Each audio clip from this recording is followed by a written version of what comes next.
The way into paradox and the way to begin is really to start with the kinds of challenges, tensions, tug of wars, trade-offs, issues that we all face in our own lives. I mean, we face tensions, trade-offs, tug of wars on an ongoing basis.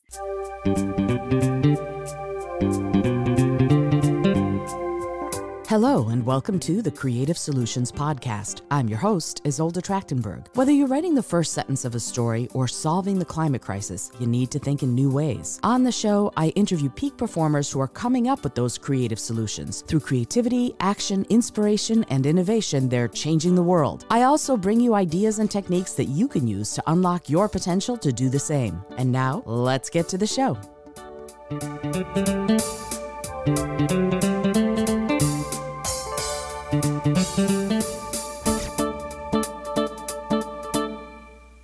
Hello, and welcome to the Innovative Mindset Podcast. I'm your host, Isolde Trachtenberg.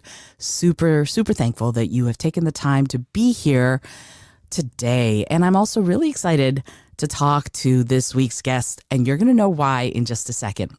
Wendy K. Smith is, and I should say Wendy K. Smith is a professor, first of all, but let me keep going. Wendy K. Smith is the Dana J. Johnson Professor of Management and Faculty Director of the Women's Leadership Initiative at the Lerner College of Business and Economics at the University of Delaware. She earned her PhD in organizational behavior at Harvard Business School, where she began her intensive research on strategic paradoxes. We're going to talk a lot about that.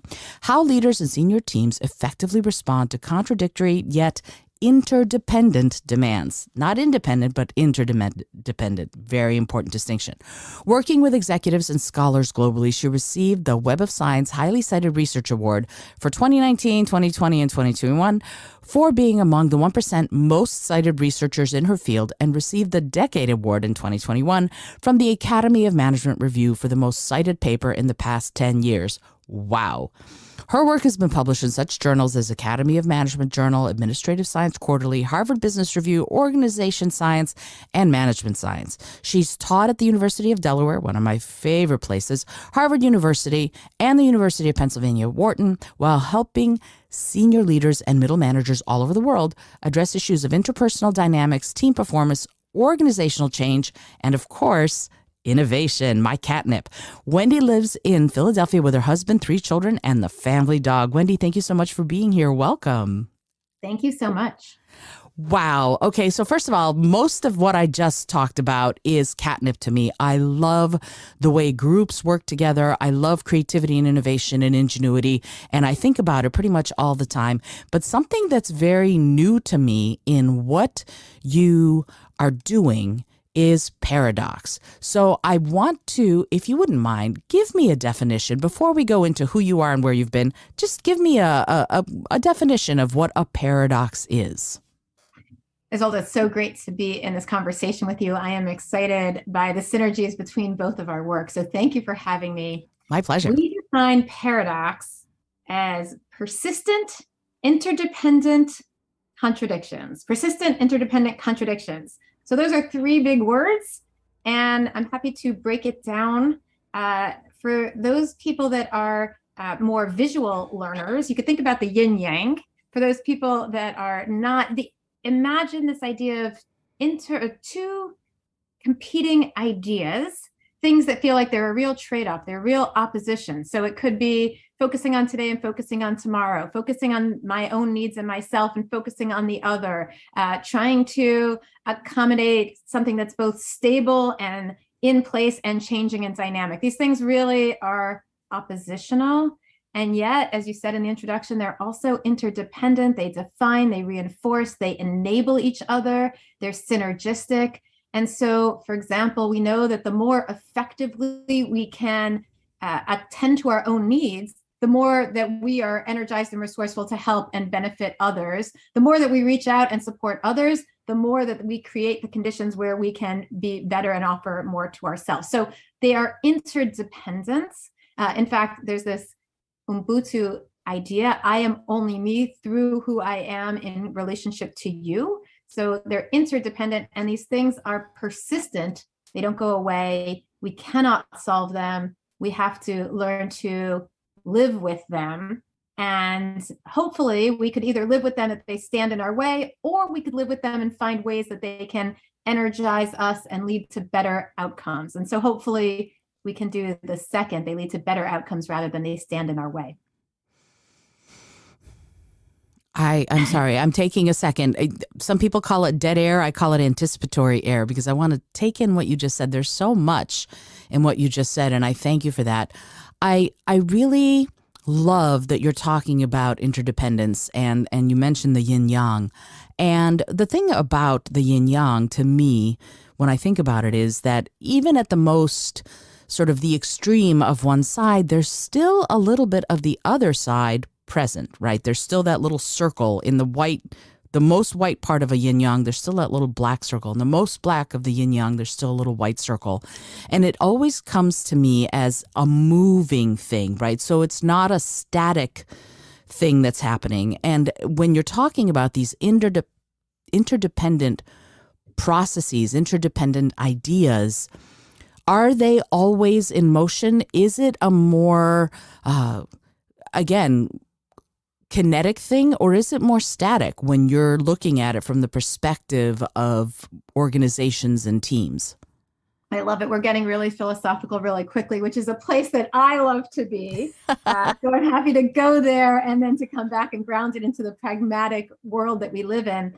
And we would say that these things are incredibly dynamic. In fact, the features of paradox is that there is duality, these opposite black and white slivers, and that there is dynamism, that these things are always in motion. Mm-hmm. Again, if you want to go to the images, we see that motion happening just even in the wave between the two opposite sides. It's not a straight line between them. One side becomes bigger in relation to the other becoming smaller, and vice versa.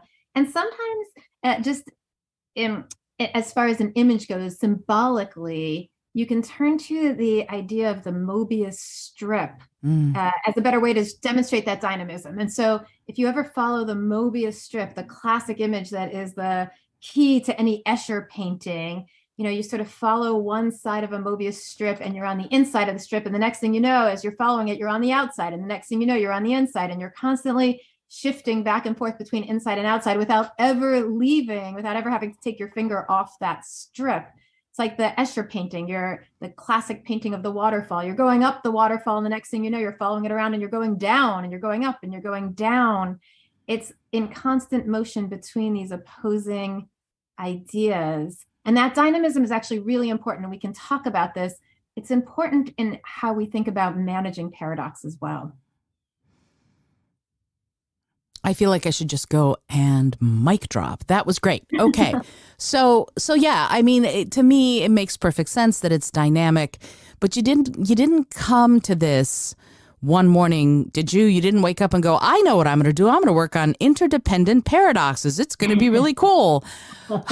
So grounding it a little bit, because I do want to get back to the philosophy of it and the mindset of it. But how did you get to the place where you went, this is my life's work. This is what I want to focus on, specifically helping people navigate and negotiate some of these potentially almost hazardous seeming paradoxes in their lives? Yeah, and I think that's such a great way to put it, because paradoxes can enable and they can also halt and prevent us. So they can be hazardous or they can be enabling. And so our goal, and maybe we can get here by the end of the episode together, is to help people see paradoxes and see their enabling benefit. Indeed, I didn't just stumble upon this one morning.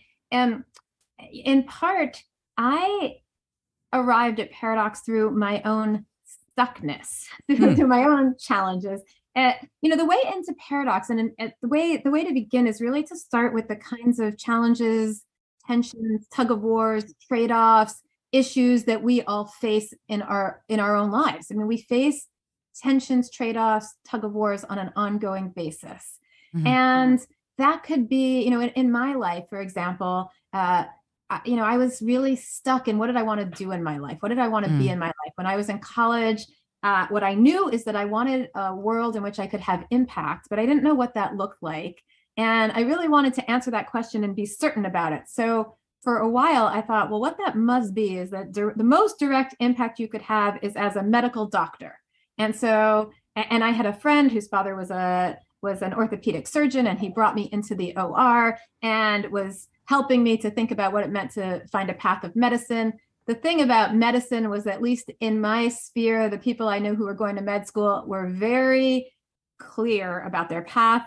I, on the other hand, was very unclear. And so in my world, I loved academics, but I was really the kid on campus who was the student leader, involved in clubs, leading clubs. I came out of a leadership world in high school. I was a youth leader in a youth group, and the idea of leadership as a life career seemed very amorphous to me. Mm-hmm. And I say this with a huge amount of irony. It seemed very, it did not seem as impactful, certainly compared to medicine. And the reason I say that with irony is because what I do now is I teach leadership, because I think it's hugely impactful, but I couldn't see a path forward. And so here I was stuck in just my own career decisions. What am I going to be when I grow up? And so stuck that, I felt this tremendous amount of angst about it. I felt the uncertainty bearing down on me. It led to a lot of fear that I wouldn't be anything because I couldn't figure it out. The amount of emotional intensity about it, or I'll just say I felt emotionally intense about it to a point that it left me stuck. And to the point that I ended up graduating from college and taking 2 years and living abroad because I just didn't know what I wanted to do. And if I were to look back at my career decisions, I think the experimentation that I did, I took chemistry, I took biology. I decided that wasn't the path I was going to go down. I worked in DC as a lobbyist. I got a job as a consultant. I decided I wasn't going to do that, and I went and lived abroad. I look back at all of that and think that all of that experimentation was really valuable. And what was really problematic was the deep level of emotional angst that I felt, and that this was not okay, as opposed to this was sort of my path opening up and unfolding over time. And this continued. I went abroad, I came back. I then debated, do I go to grad school to get a PhD and become an academic, or do I go out in the world and be what academics call practitioners, actually doing work rather than studying work, doing things rather than studying things? And I felt a lot of angst about that. And so they say that research is me search. Partially, I fell into this notion of interdependent opposites because I was living in the world of making my tensions into either ors, where I felt so much pressure to choose between them that I couldn't see the ways in which these opposing possibilities could reinforce each other, and which I could bring them together into a life that was more holistic and made sense for me. And so that is partially in my own life what triggered this. And I'll say one more thing, which is what ended up triggering this for me academically was that when I went to grad school, I was studying with an amazing advisor who was exploring how top management teams how organizations and their top management teams innovated. So to this innovation mindset. And the issue with innovation in big organizations is that large organizations often are the worst innovators because they're so stuck in inertia. So how could organizations navigate to innovate? And this was Mike Tushman at Harvard Business School, talked a lot about the importance of being ambidextrous, or navigating both a new experimental world while simultaneously managing the existing world. And I was studying the top management teams at IBM, the strategic business units, while they were navigating this tension between today and tomorrow, stability and change, innovation and the existing product. And this idea of living in paradox kept coming up. I was exposed to this great book by Kenwin Smith and David Berg, Paradoxes of Group Life. And I just saw these tensions as paradoxes, as they need to move from choosing between today and tomorrow, thinking about this as a trade-off, to living in and accepting what it meant to live in a world of today and tomorrow at the same time. And it was that intellectually started me thinking, how can this idea of paradox, this 2,500-year-old idea of paradox, help inform how leaders navigate innovation for today and how we can manage that tension. And that's partially how I got into it. I then found Marianne, and the two of us have been doing research on this ever since. Wow. That is fantastic. And I love that you tasted so many different facets of who you could be and what you could do. And then, like I tell my clients, you took the best and you lost the rest, right? You actually let all of that inform, it sounds like, who you are today and what you do today. And I think that's amazing. And it's interesting to me that you're talking about paradox being a 2,500-year-old idea. What's interesting about that to me is we haven't really evolved that much over the last 100,000 years. We for the most part, have been kind of the same. And yet there have been these minute changes where you can start seeing that we're thinking differently, but some of these basic principles remain. And something you said earlier that I would like to touch back on is you were talking about taking care of yourself being simultaneous with taking care of others, in that if you're not taking care of yourself, you're not going to be any good to anybody else. And it reminds me of that thing that's, flight attendants say, put your own mask on before reaching out to help someone else. So when you're looking at that from the perspective of these companies that you've studied and the leadership teams that you're working with, how do you help these teams, these leaders, realize that it's okay to work in a paradox and that it's not as dangerous or hazardous as they might think it might be? Yeah, I think the first step here is to name the tensions and normalize them. Mm-hmm. So top management teams of businesses are constantly facing strategic tensions. I was talking about how I went into this thinking about the innovation tension. The other one that I was spending a lot of time thinking about, and we had mentioned this briefly to one another in advance, is the sustainability or the social responsibility tension. I was really intrigued about how business leaders navigate this tension between financial performance and social good, social mission, broader thinking about the planet and about people and community. And when I first started grad school, because collectively we had more of an either or mindset, that it was a trade-off, people would say, look, you've got to pick one or the other. And in fact, our political or our legal systems reinforce that. Are you a for-profit or are you a nonprofit? Well, over the last 20 years, we have reminded ourselves that if we are a for-profit that has overemphasized finance at the expense of also thinking about social mission, broader ethical, social, environmental concerns, we end up in problems. We end up with something like Enron or WorldCom or these companies that imploded because their extreme emphasis on the bottom line led them to a whole bunch of behaviors that were in the short term incredibly financially beneficial and in the long term incredibly detrimental.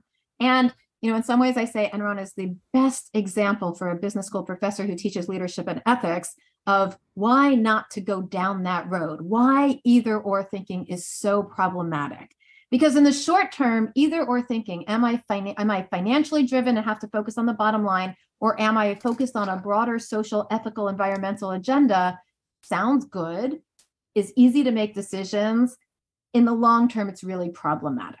So in terms of how we think about this, the first thing to do is to normalize that these kinds of competing demands are the norm. They are the mother's milk. They are just the standard of how our organizations run.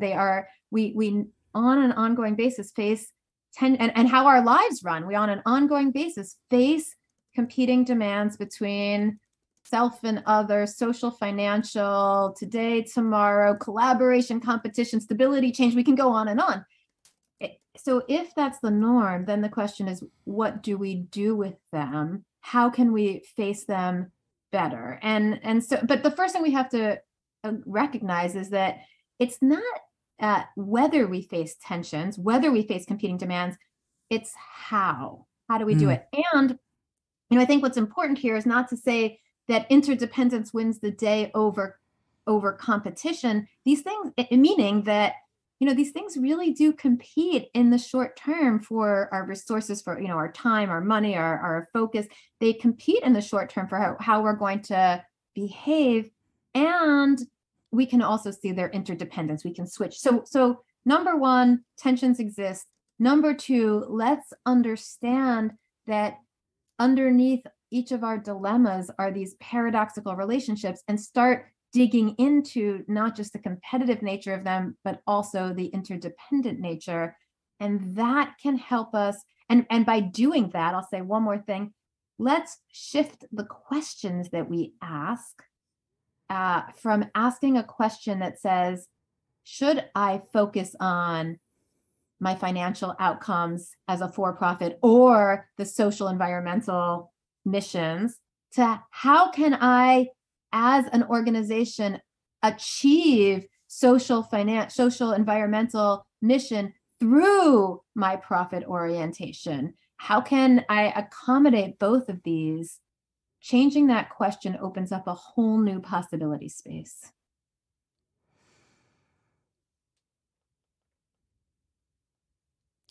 This is the Innovative Mindset podcast, so I have to ask it from this perspective, Wendy, because I appreciate everything you've said.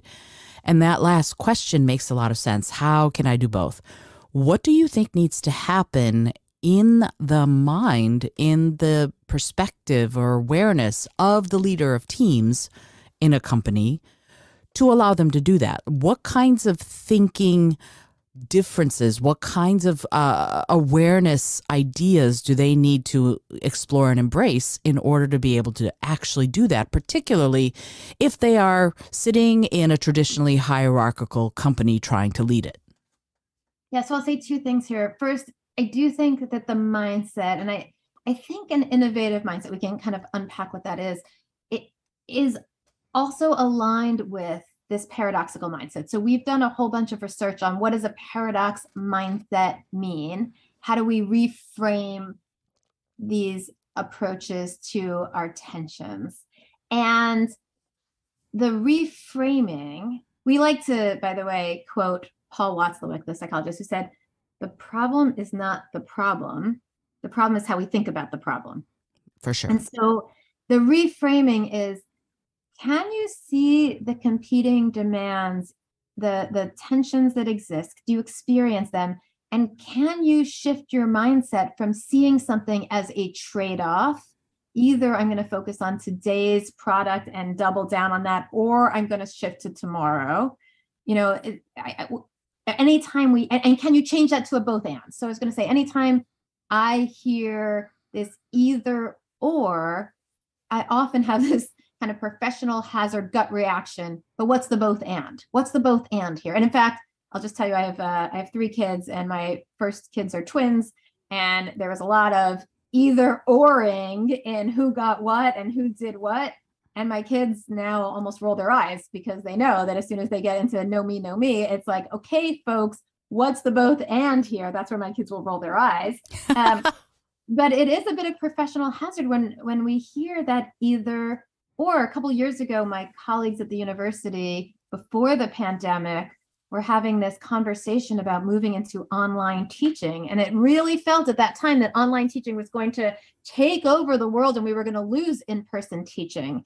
And so we were stuck in the either or. Are we going to be an online MBA program, or are we going to be an in-person MBA program? And it felt like the online was going to cannibalize the in-person, and it wasn't going to be the high quality that we wanted it to be. It was a lot of either oring, when in fact, as we've seen now, especially after the pandemic, online has only enhanced the need for in-person and created possibilities for in-person. And they haven't cannibalized each other. They've expanded each other.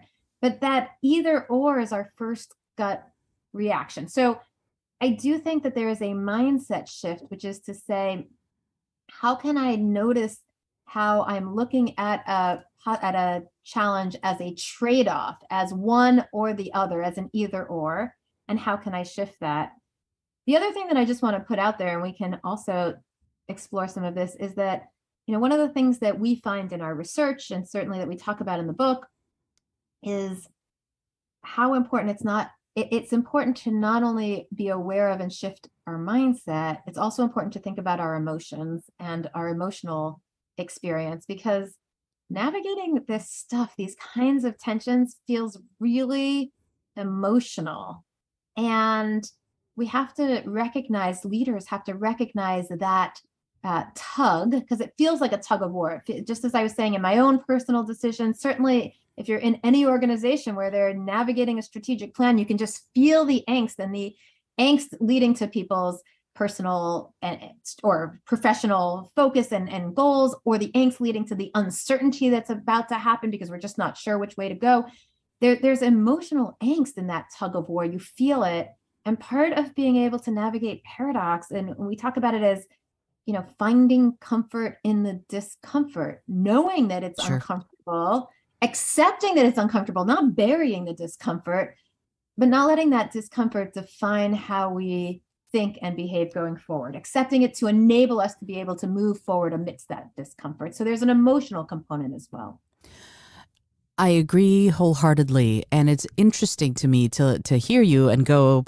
There are yogic principles at work here, right? There's to me, yoga is balance. It's the combination of balance, strength, and flexibility. And balance comes when you accept that sometimes you're going to get a little out of balance, and then you make up for that, if you will. The strength is there, I think, in the mission, in the vision that these folks have, and the flexibility is maneuverability, right? So it isn't just one way forward, and like you mentioned earlier, it's very dynamic.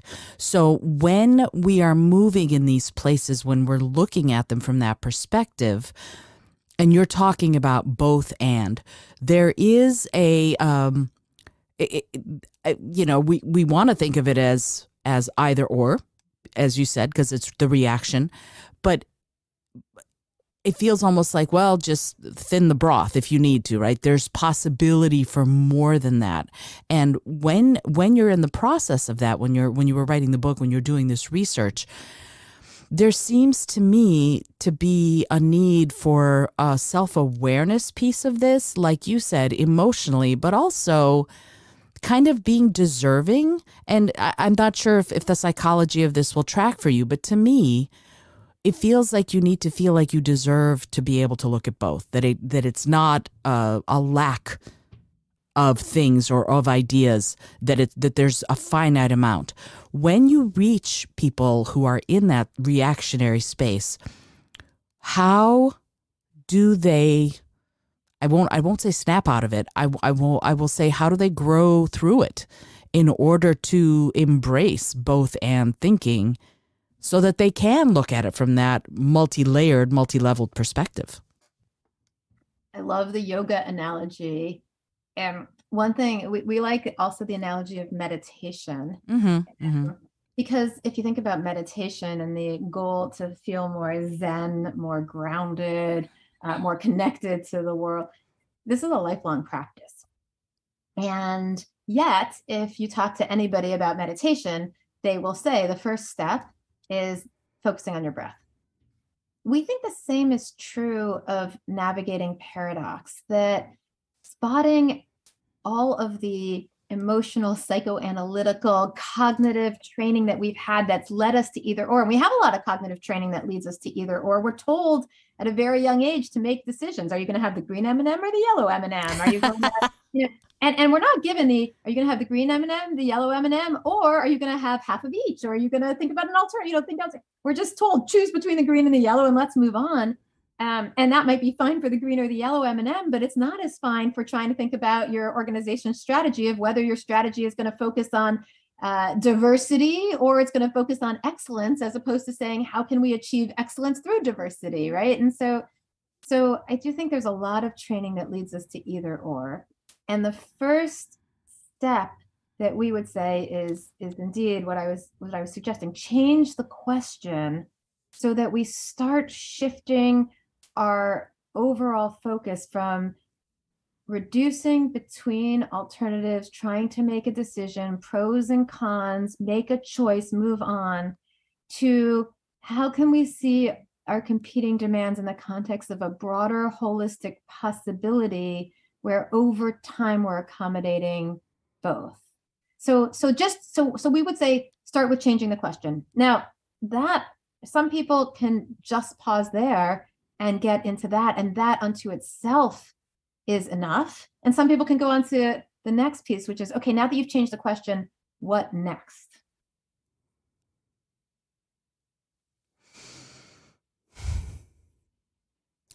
I feel like I just want to keep saying, I love what you're saying. I love what you're saying. I love what you're saying, because I do. And the reframing of it, I think, is so important. But there's more to it than that for me. And thank you for bringing up meditation, because that was going to be my next question, that being present is important. But what you just said really struck something in me. You're from, correct me if I'm wrong, you're saying, okay, let's reframe the question to how can we do both? But inevitably, you're going to find people, let's say on your board of directors. I know we're talking about companies and organizations, but let's just say that that's what this is. It could also be a singing group, right? A singing group trying to decide whether or not they should sing Handel's Messiah or whether or not they should sing Duruflé's Ubi Caritas. The same kind of thing might happen where one faction might really want to be either or, that we have to do one or the other, or Handel's Messiah or Ubi Caritas, and another faction that might go, no, why don't we do just the Alleluia chorus and the Ubi Caritas instead of having to do both, right? We can do that. And yet it takes an open-mindedness in order to be able to do that. So how do you do that with people where there are factions within the larger group that are really married to either or thinking or their particular point of view? Yeah, so I want to say 2 or 3 things here. So you can pause me at any point. I will never pause you, just so you know. Right. The first piece is to think about what both and thinking looks like as an alternative to either or. So either or thinking looks like, and I might not get the right names down in the singing groups, but I'll give you an example, because one that people often experience is work-life tension, right? So at an individual level, do I spend another hour staying at work and finishing my project, or do I come home for dinner with my family? Like you have to make a decision there, right? There is a decision and a trade-off to be made there. Either or thinking looks like, okay, I'm going to evaluate that and then make that decision, but I'm going to feel that ongoing sense of stuckness or tension because I haven't figured out the right balance of work and life. Okay, so both and thinking in contrast looks like 2 things, and I think it's important to unpack both of them. The first is maybe there is this perfect integrative possibility where the 2 demands of your life come together in this perfectly beautiful way. And this is the way that I think most people think is the perfect both and that's what they think of. So it's like the ideal win-win synergy. We call it the creative integration. The metaphor, if you will, that we use here is the mule, because the mule is this biological hybrid that is, smarter than a donkey, stronger than a horse, and able to do all kinds of great things. And, and this would be an example. So there's a book by Albert Rothenberg called The Emerging Goddess. And his argument is that if you look at geniuses like Einstein, like Mozart, like Picasso, I like to throw in, he looked at Virginia Woolf as a novelist. If you look at creative geniuses, their genius brilliance came as a creative integration by juxtaposing opposing ideas against one another to generate something novel and brilliant. So, for example, Einstein, his theory of relativity came as the juxtaposition of how could an object be both at rest and in motion at the same time. Relativity helps explain that. So it's this novel theory that truly brings together these opposing demands. And that creative integration is what we tend to think of as the perfect both and. And I was saying, that doesn't happen all that often. I was saying earlier that one of my first studies was studying IBM and their top management teams as they navigated this tension between innovation and existing product. And I was expecting there to be, we're going to hold these in tension with one another and find these brilliant integrative win-wins where our existing product and all of its technology or its customers or its assets, we're going to enable and support the innovation. It's going to be this brilliant possible both and that happened very rarely. And instead what they did, I called it at the time dynamic decision making. We talk about it as being consistently inconsistent, or we use the metaphor of a tightrope walker. And what we mean by that, and this goes back to this idea of being dynamic over time. What we mean by that is that oftentimes what ends up happening in both anding is that we take a longer term perspective and we are constantly shifting between alternative demands, so that even though we're making a decision about our specific dilemma in the moment, am I going to be at work or am I going to be at home tonight?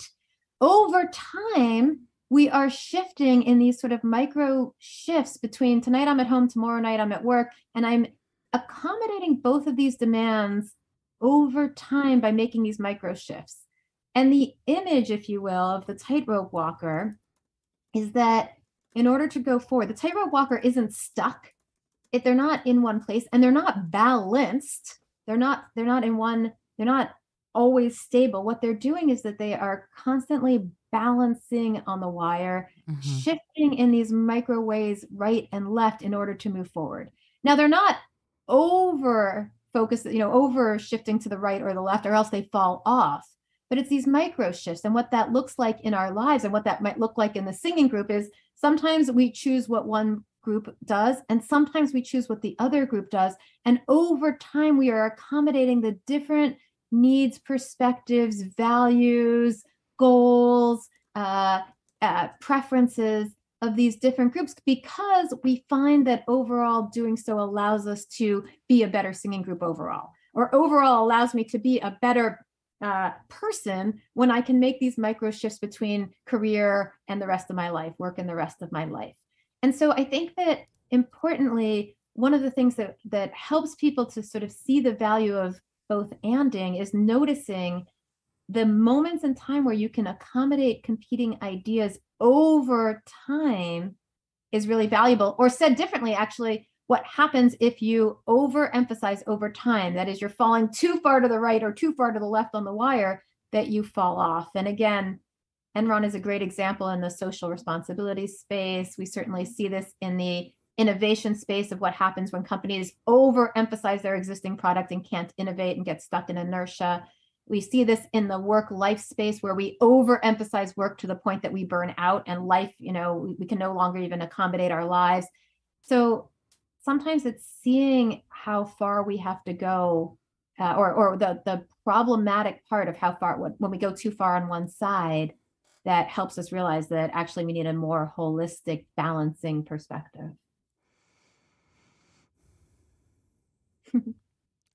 I'm thinking, okay, so Isolde, let me say one more thing, actually. Sure. I want to say one more thing. The other thing that you brought up, and I want to respond to in this singing group question, because I think it's really important. So is what happens. So some of the examples that we've been talking about so far, work life or my own career choices, or are what happens when there are competing tensions and demands that I experience in my life, or that we experience collectively as a group.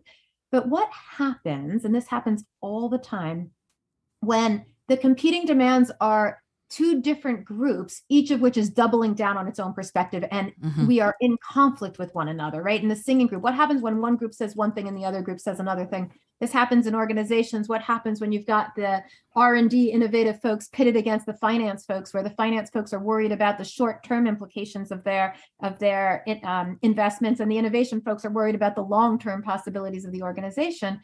And then you get into this conflict. And one of the patterns that we talk about problematic either or thinking is when we get into these polarized conflicts. We see it in our personal lives, we see it in our organization, we certainly see it in our political lives right now, where two sides, opposite sides, take different perspectives, double down on their perspectives, reinforce their perspectives, and start, just living in that defensive mode. And we call that kind of polarization, we use the metaphor of trench warfare, because you can just imagine people like digging deeper and deeper into their own trenches, where they're with other people that are similar to them, with this confirmation bias, where people tell us yes, yes, yes, and then shooting out at the other side without really seeing the other side. And, metaphorically, all you end up with, and actually in real life, all you end up with are these casualties along the way. And that is a form of either or thinking for sure, is those kinds of enduring conflicts. And we see that all over the place. And one of the pieces of both anding is to recognize that oftentimes these different groups, number one, are trying to accomplish the same thing in the long term. Mm-hmm. And number two, more importantly, and might bring different perspectives, different approaches, different values to that conflict. But number two, they're not listening to one another. And there's Yes. value in just stopping to listen to one another and hear what the other side says, to at least pause, consider, respect, connect, build trust, and hopefully over time build some possibility that you can accommodate these different perspectives, because that is what will lead to a better, more creative, more sustainable solution. And that's true whether it's in our personal lives with our partners and friends, or whether that's in our political lives. Yes, mic drop. I love it. Absolutely. And I'm so glad that you brought up the idea of listening to one another. I mean, to me, I teach communication, for example. I teach communication in groups, and a lot of what we talk about is listening to the other side, listening to the other people in the group, because so much of how we communicate is informed by knowing that, having listened to that. And yet, the thing that I keep coming up to when you're talking about this, Wendy, is it's asking people to think in consensus, to work in consensus, where we are looking at everybody as having the right to have a say. And when we're looking at these conflicts, we're looking at something that is outside of what most people's comfort zones are. So when you're in that space, like I'll give you an example from my own out of my comfort zone life. I manage stress pretty well. Okay. But sometimes I get so stressed out that, and it's because I haven't accepted what's going on, right? I'm still trying to change whatever's happening. La, la, la, la, la. I get so stressed out to the point where suddenly I relax. And that relaxation happens when I accept what's going on, as opposed to trying to beat my head against the wall. So when you're doing this in groups, when you're saying, okay, or when you're saying, I'm going to look at my life-work balance, sometimes you go all the way in one direction. Like you are spending so much time at work that your family's going, hey, remember us? What, so you have to at some point accept what you're doing and how you're behaving and the way you've been thinking before you can make those changes, right? So let me ask you, in that paradigm where you're making these minute adjustments to on the tightrope, how do you keep it straight in your head what your ultimate goal is, which is this more consensus way of doing things and including family life and work life together, but also being able to focus on the stuff that you're doing while you're doing it? Yeah. Ron Heifetz and Marty Alinsky talk about that leaders needs, to this last point you just said, leaders need to be on the dance floor dancing and simultaneously on the balcony exploring, looking across the whole situation. That's really hard to do. Sure. And that is certainly a leadership challenge, which is to be able to be in the moment and outside of the moment at the same time. There's a paradox there. I would maybe peel back from the word consensus. I think what you're trying to do is enable people to live in competing tension in a productive way. And that doesn't mean, sometimes we talk about compromise. Well, compromise is about giving up what you really believe in. This is not about compromising and giving up. It's about living in tension productively. And one of the ways that we see doing that is, in fact, what you were saying, which is knowing what that spot is at the end of the tightrope, knowing the long-term goal, knowing what you're trying to accomplish overall. And one of the people that we had the opportunity to speak with and to interview and talk with was Paul Pullman. Paul Pullman was the fantastic CEO of Unilever, the packaged food company, between 2008 and 2018, and brilliantly introduced the Unilever Sustainable Living Plan, in which he made a very strong commitment. The company was in a death spiral, and he moved them to being one of the top companies through, not in at the same time as, but through doubling financial profits through their commitment to social and environmental goals, and very powerful ones. And his point was, you have to start with a higher purpose, the why, the long-term perspective. Because when we get back into those conflicts, and we will, and we should, we have to keep reminding, in the short term, we have to keep reminding ourselves of that higher purpose that we're all striving for, and that the reason we're here in tension with one another is in service of that longer term purpose, that higher purpose that we're going for. And when we work with companies working in the tensions, again, we don't want to pretend that these tensions are just easy to work through, or that they're not going to be, they're not going to cause challenge, or they're not going to cause angst. They will. And the way to work through those tensions is knowing why we're doing it and what enables us to accommodate both of them together. If we were to go back to our image of the yin yang, we think of the higher purpose as the circle around the yin yang that bounds these things together. It's the more holistic picture that we're trying to accommodate, or we're trying to accomplish by accommodating, by engaging competing tensions and letting them help us do things that are better. So start with the higher purpose.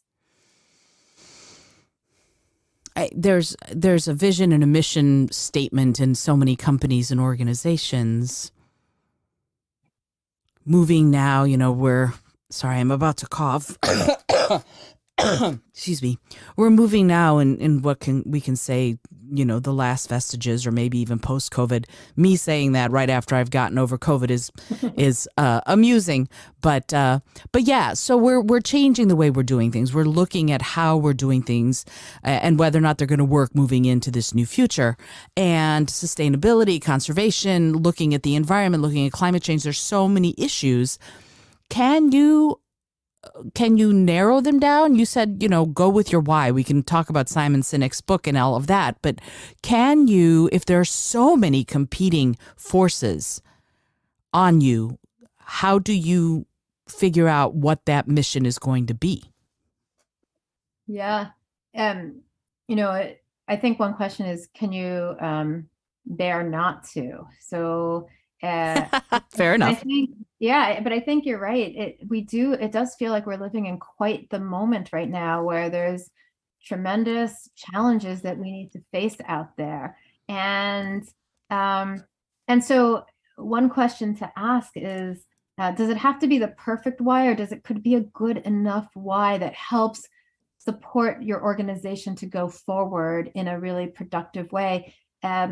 Again, Paul Pullman's point was that he spent the first several months figuring out what is it that we are as an organization, and where can we head as an organization collectively.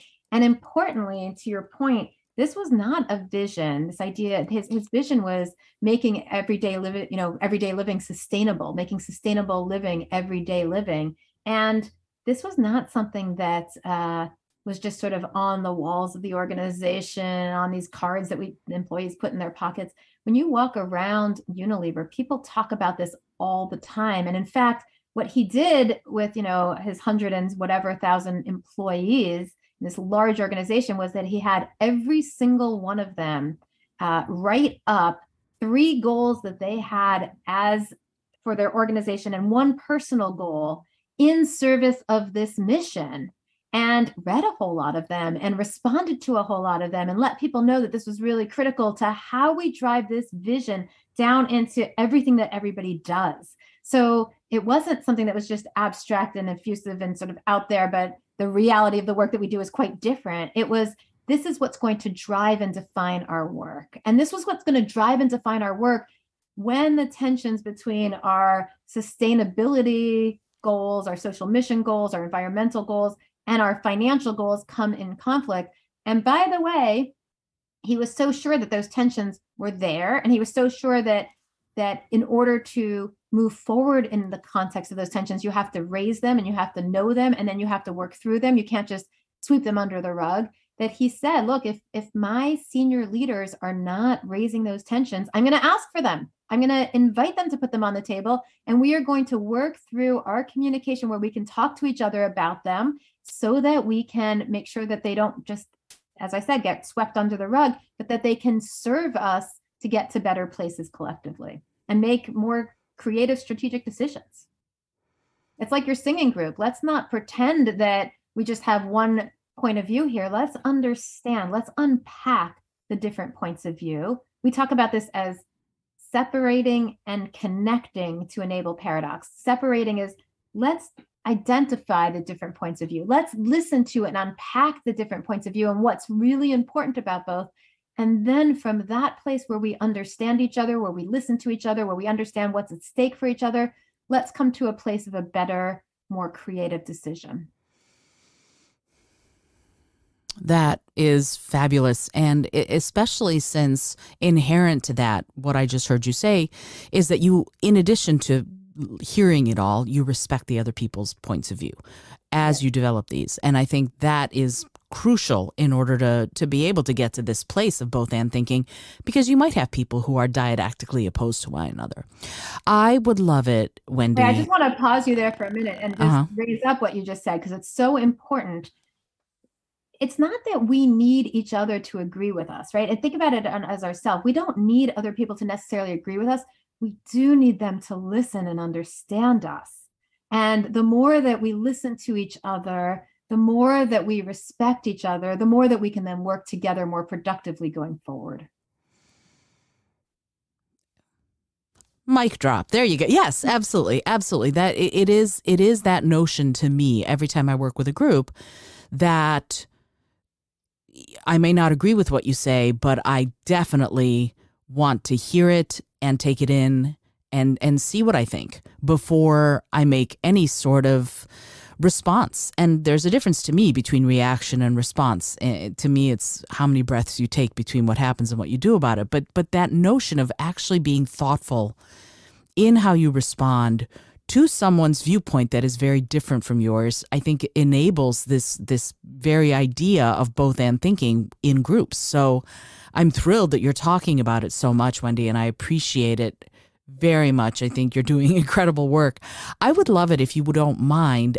Talk a little bit about the book. What prompted you to write it, and where, if somebody's trying to get it, where could somebody go to get the book and learn these incredible concepts? Well, thank you. What prompted us to write it, this book looks at the idea of moving from either or into both and then how do we engage with this both and? Had a deep dive on all of these concepts of, okay, so if we accept that there's value in both and, how do we do it? And partially what inspired us to write it is that Marianne Lewis and I have been working together for the last 25 years on these ideas. Wow. When we first started studying them, I think I had mentioned, a lot of people said to us, well, really, you just have to make better trade-offs. You have to do a deeper dive on the data, make a better decision. There's better and worse decisions.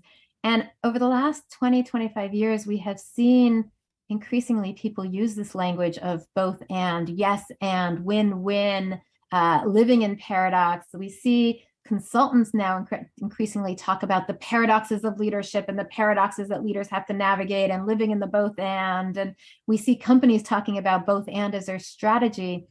And so we wrote the book partially to help people reframe the either or into the both and then partially to say, okay, once you do, what are the tools to do so? So now that you're using the label of both and, what are the tools to do so? And we've had this incredible community of colleagues that have been doing research on this, and we've pulled together that research to bring it into the concepts of this book. And so that's and again, I would just say partially what motivated us is that we see lots of challenges in the world, and it is so rewarding when we see how this approach, both anding, helps people at the individual level navigate their struggles more creatively, and in particular at the global level, gives us tools to more effectively deal with the crises and challenges and grand challenges that we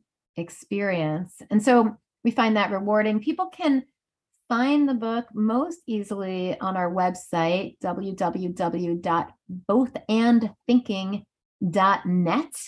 That's probably the easiest place to find the book. And they can also follow both of us. That's terrific. And how would they do that? What would be the best place to follow you? So Marianne and I are both active on Twitter and on LinkedIn and on Facebook, and we can share all of those ways to follow both of us. Marianne is the dean at the Lerner School of Business in University of Cincinnati, and she is there, and we can put that website up. And I am a professor, and as you said, faculty director of our Women's Leadership Initiative at the Lerner School of Business and Economics at University of Delaware, and we can add that. And all of those links can also be found at bothandthinking.net. So, and links to where people could buy the book, whether Amazon or an independent bookstore and IndieBound are all there as well. Oh, that's fantastic, Wendy. And I just realized we didn't even talk about that. I hope you'll come back, actually, and talk about specifically women's leadership and how it relates to both and thinking and leading groups and organizations. If you're willing, I would love to have you back on the show to delve into that topic a little bit more, too. I would love that. It's something that we think a lot about, the paradoxes of diversity, the paradoxes of how multiple voices are so valuable to creativity and yet can be, again, so double-edged because they can also create friction. So how do we get beyond that to value multiple voices and to value particularly multiple voices around race and gender? So I'd love it. I look forward to that. Awesome. That would be great. Yeah. And it's interesting to me, this notion of making something frictionless, right? Removing the friction means that you are easing flow. And we don't often think about the two of them together, but if you make something frictionless, you're increasing the ability of flow and creativity and ingenuity. And sometimes there are constraints, but that is okay, provided as you're talking about, that you're looking at it from the perspective of yes and, which, by the way, I love that you used yes and because that's a performer thing. It's improv. And that made me I giggled because my husband is a circus clown. So he's done a lot of yes anding in his life. Wendy, I am super, super grateful that you took the time to be here on the show. This has been such an eye-opening and a delightful conversation, and I could keep you here for the next 6 hours, but I know you have a life to get back to. We are going to come back and do a little bonus episode, so that's awesome. But first, I have one question as my last question that I ask everyone who comes on the show, and it's a silly question, but I find that it yields some profound answers. And the question is this: if you had an airplane, environmentally friendly, of course, that could skywrite anything for the whole world to see, what would you say? Well, I have a bit of a hammer, and my hammer is live in the both and, embrace the both and. So that is definitely the hammer in which I am engaging. So I'll go with that for the moment. Embrace the both and. I love it. That's great. Yeah, and it is asking something of us as individuals and as members of this global village that I think is actually just really good for us too. It inherent to what you're talking about, to your research, to the book, is looking at the other side not as an enemy, but as a potential collaborator, someone you can grow with and do incredible things with and create with and be ingenious with. So I highly respect what you're saying. In case you haven't noticed, I'm like your biggest cheerleader. So I'm really grateful that you took the time, and thank you so much. I'm looking forward to having you back on the show. I look forward to it. This has been, I can't believe that an hour has gone by so quickly. So thank you. It was my pleasure. All righty. If you've enjoyed today's episode, you know what to do. Rate and review the podcast. Get in touch with Wendy. See the work that she and her cohorts are doing in this incredible, wonderful way of looking at the world, both and thinking. Until next time, again, this is Isolde Trachtenberg for the Innovative Mindset Podcast, reminding you to always be bold, be creative, and most of all, be kind.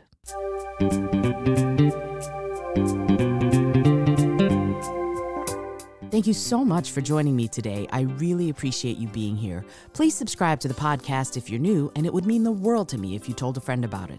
Today's episode was produced by Isolde Trachtenberg and is copyright 2023. As always, please remember this is for educational and entertainment purposes only. Past performance does not guarantee future results, although we can always hope. Until next time, keep living what you believe in.